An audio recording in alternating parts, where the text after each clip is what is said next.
The Corsican Brothers, from the novel by Alexandre Dumas.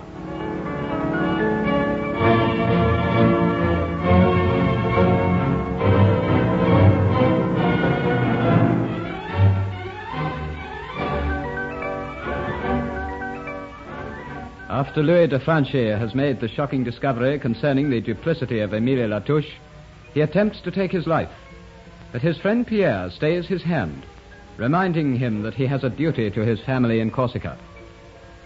Louis, who has already made one thrust with the broken sword which belonged to his father, throws it aside, staunches the wound, and declares that he will devote his entire life to his mother and to the de Franchi traditions. So Louis and Pierre travel back to Corsica.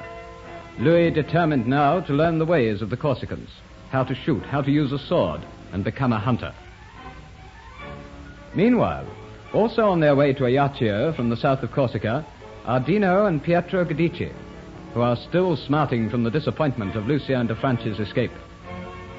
When they reach Ajaccio, the ship from Toulon has but recently put in, and to their amazement, they believe they see Lucien walking up the street with the European. It is, of course, his twin brother, Louis. Instantly, they make a resolution. It's almost too good to be true.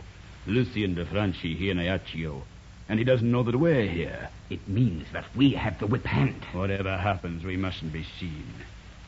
Somehow or other, we'll have to separate those two. Look, they've stopped before the store. Whom do you suppose the other man is?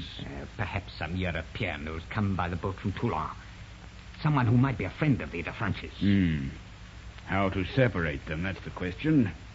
Corsican law states that we must not harm those who are not concerned in the vendetta. Nor can we strike in the town. It is only by ambush. Ambush or abduction. What do you mean? You know the humiliation I've been through. I promised the rest of our family that the Franchi would be tied to a stake, lashed to death before their eyes. Instead, he escapes, and I'm made to look like a buffoon. Some way, somehow, we must take him back to the south alive. Wouldn't it be better to wait in the mountains and shoot him dead? No. If we can get him alive... Keep still. Look over toward here. Keep well behind your horse. Look. Now they turn and go into the store. We shall have to be patient. Of course, if they don't separate, we can do nothing here in Ajaccio. But later in the mountains, if we could stampede one of the horses... Better now to wait and watch. Perhaps the two will separate here in the town. And if Lucien de Franchi is alone, if we can catch him unawares, perhaps club him and sling him over a horse and gallop away, all will be well.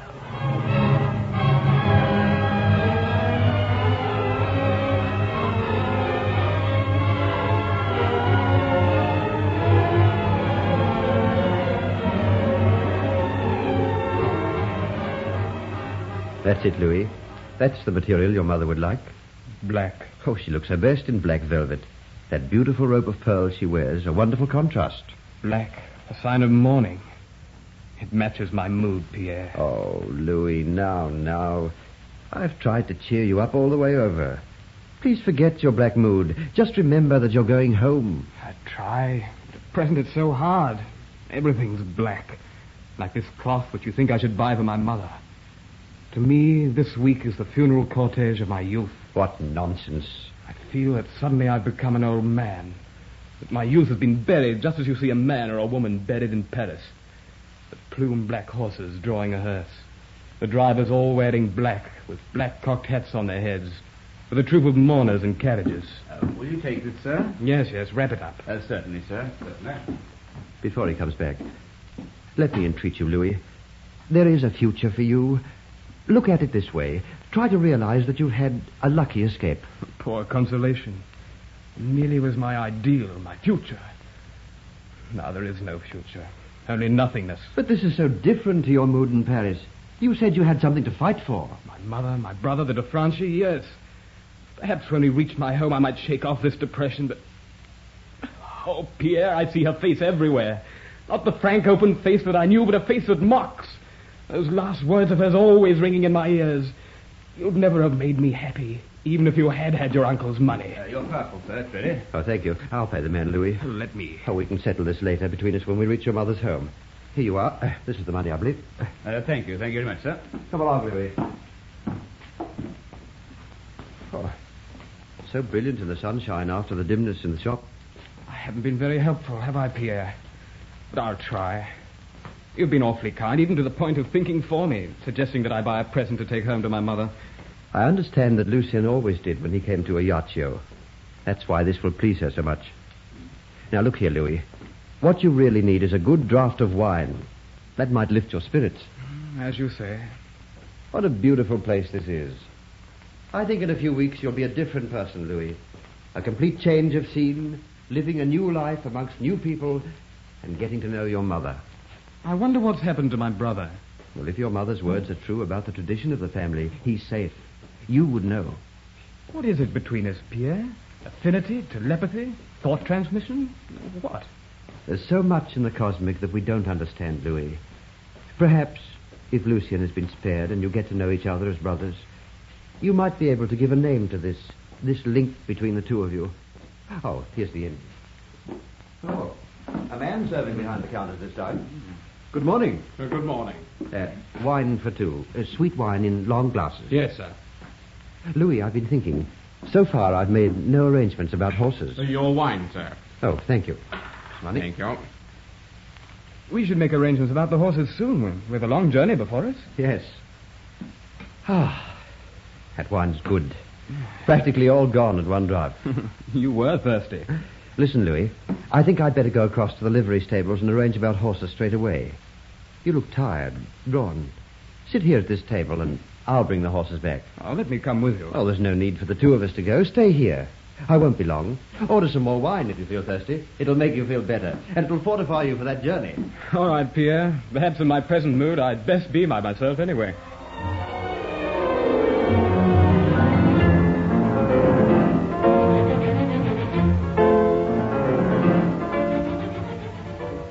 Pierre Godet hurried out of the gaily painted inn and across the sun-drenched street to the livery stables. But there he met with a check. At first it seemed that a pack horse would not be available. Since Louis on this occasion had brought most of his belongings, it seemed that a pack horse would be most necessary. However, after a great deal of persuading and arguing, and after some money had been exchanged, Pierre finally found himself in possession of 2 hacks and a donkey for the pack. Leading these from the other end of the street near the harbour to the inn, he secured all 3 animals to the tethering post by the door of the inn.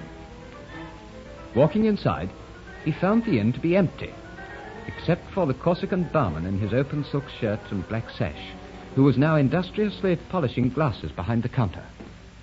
Oh, barman, my friend, where is he? I cannot tell you, sir. I arranged to meet him back here. I thought he'd gone to find you, sir. He ordered wine and more drink. They'd waited for half an hour or more, then walked up and down outside and finally crossed the road. I guessed that he'd gone to meet you halfway. I was much longer than I expected. I had difficulty in getting horses. Horses. I'm a stranger here, monsieur. I have but lately bought this inn. I'm from Bonifacio. And my own horses, which I bought here with my goods and chattels, they were snapped up like that. Ah, yes. Horses are getting scarce. You were lucky, monsieur, to buy what you could. But where's my friend? That's the question. I didn't meet him on my way back. Indeed. And I thought your paths would have crossed. I think I'd better walk up the street. Oh, perhaps it would be better to stay here, sir. He will come back, surely. You're right, barman. This is where I did arrange to meet him. Very well, but I'd consider it a favor if you'd pour me another glass of wine. I've been arguing for over an hour. Arguing over those horses out there.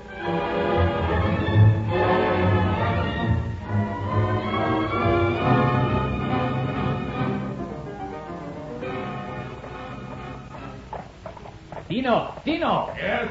Pull up! What's wrong? The body. It's slipping off the back of the pack horse. Just a moment. He hasn't recovered consciousness yet? No, he was slipping sideways over the pack horse. That would never do to have him dragged along the mountain path. To have him dead before we got him home. I can hardly believe our good fortune, Dino. To think that he walked right into our hands. It was so easy and so surprising. As a rule, all the Franchi that I've ever dealt with have always been on the alert.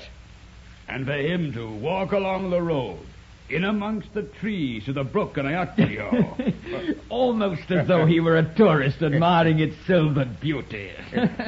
I still can't believe our good fortune. This time we take no risks, Pietro. His hands, his arms, his entire body tightly bound. Oh, all right, Pietro, look. He's recovering consciousness. The blow you dealt him was not so severe after all. His eyes are opening. Where am I? Can't you guess, Monsieur de Franchi? Who are you? Who am I? You haven't recovered your senses yet. Who are you? What does this mean? I can't move. What does this all mean? Perhaps now you can see who I am. Eh, Monsieur de Franchi? Who are you? Surely your memory is not as bad as that, considering it was less than a week when we last met. Less than a week? What are you talking about? I've never seen you before in my life. You hear that, Pietro? He's never seen me before. Oh, that's good, very good. Wait till we take you home, my friend. You will wish then that you'd never seen me before. And remember this, pig. This time we take no risks. You will be flayed alive with no time wasted.